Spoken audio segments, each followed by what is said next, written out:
Dr. Lonnie Shavelson is photographed at his home as he holds his medical bag which he uses to make house calls, in Berkeley, California, on Wednesday, May 30, 2018. Shavelson is a palliative care doctor who assists patients who are using the state's End-of-Life Option Act, which is now on hold after the Riverside Superior Court struck it down. Jane Tyska, Bay Area News Group. 4 years after Alamo resident Brittany Maynard moved to Portland to seek aid in dying, a wrenching event that inspired passage of the state's historic End-of-Life Options Act, terminally ill Californians are once again planning to flee the state. A surprise ruling last month by a Riverside County judge, tossing out the law, is creating upheaval for families who thought they had a plan. Anxiously, they're preparing to pack up for Oregon, far from friends and family, where life-ending medication is still legal. Their lives in turmoil, they asked that their real names not be used. "It is very difficult," said Karen, 72, of Scotts Valley, who suffers from end-stage renal failure and now plans to leave her home of 18 years for a move to Central Oregon. "I'm exhausted. It will be changing my whole life, while I'm dying." In San Jose, 29-year-old Lily has located a doctor and possible rental apartment in Portland for her mother, who has metastatic bile duct cancer. Unless California suddenly reverses course, she is braced for packing, new paperwork and a difficult 10-hour drive in the family's SUV. "This is not a complication that we need now," said Lily, who with her brother is providing around-the-clock care for her mother, 60, an extrovert and global traveler who is now frail and incontinent. "The hope is to get the drug regardless of when she needs it, to let her feel like she's in control and has that option, if the suffering is unbearable," she said. "This is something we want ASAP." Their predicaments are identical to that faced in 2014 by Maynard, a 29-year-old newlywed with brain cancer who, had she not been able to end her own life, could have died an awful death. "It was a thought that terrified her. She said that as a last resort, we are moving to Oregon," recalled husband Dan Diaz, in an East Bay Times interview. But she was unhappy about having to relocate herself, her husband, her dogs and her parents, in order to control her dying process, he said. "Unfortunately, it ended up becoming reality," said Diaz, who was with her when she died, peacefully, in a rented Portland house. When Maynard finally came home to Alamo, it was after her cremation, in an urn. 3 months after her death, California Senators Bill Monning, D. Carmel, and Lois Woke D. Davis introduced legislation, modeled after the Oregon law, that allows terminally ill, mentally competent patients to seek aid in dying medication when certain criteria are met. The law took effect June 2016, and state data shows that, in the first 6 months, about 2/3, or 111 of 191 prescriptions, were taken. But now it's under legal attack. In a decision last month, a Riverside County Superior Court Judge Daniel Otolia found it unconstitutional. His ruling is narrow and technical, based on his finding of a procedural misstep: the law wasn't enacted correctly.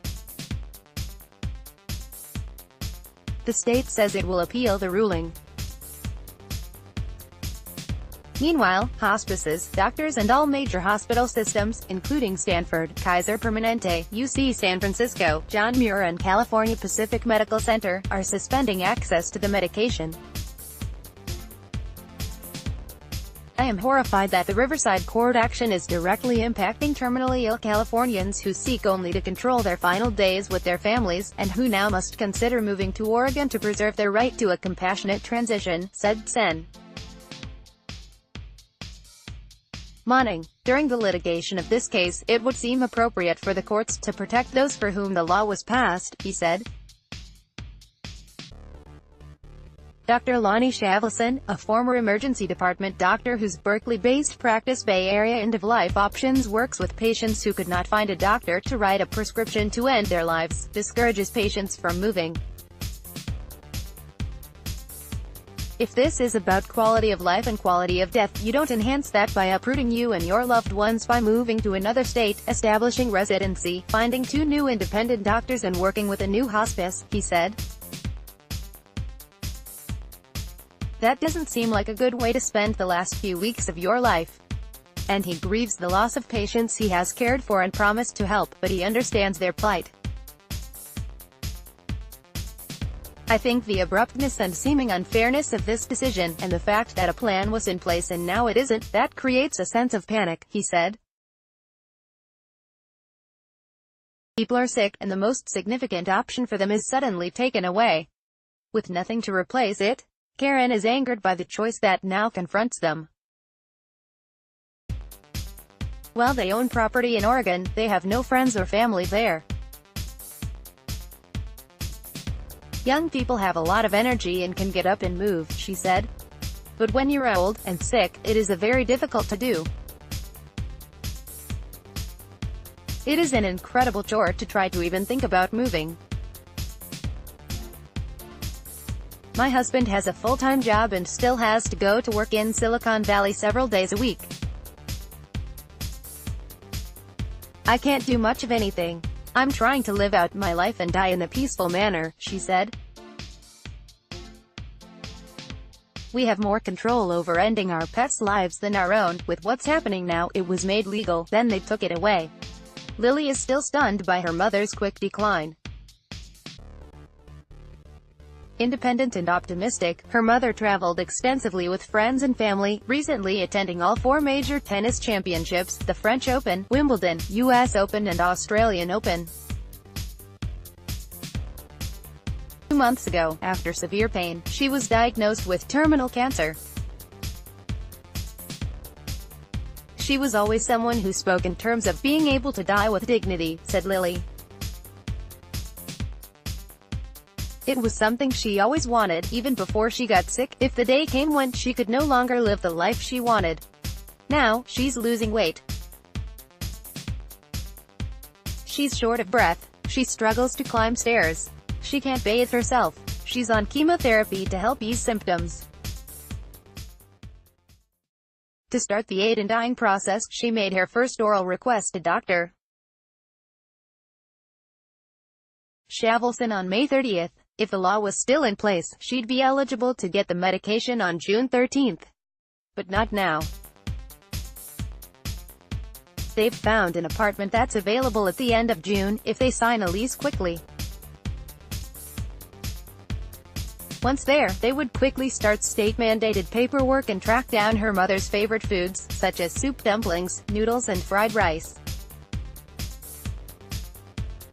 We'd pack up stuff that we need and her belongings, such as special dietary supplements and toilet aids, said Lily.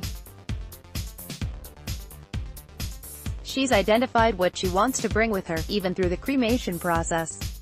What she does not want is suffering. She always knew the prescription was an option in California, and she was always comforted by that fact, that if it did get bad, she had that option, she said. That was something she had held on to. It was helping her stay strong.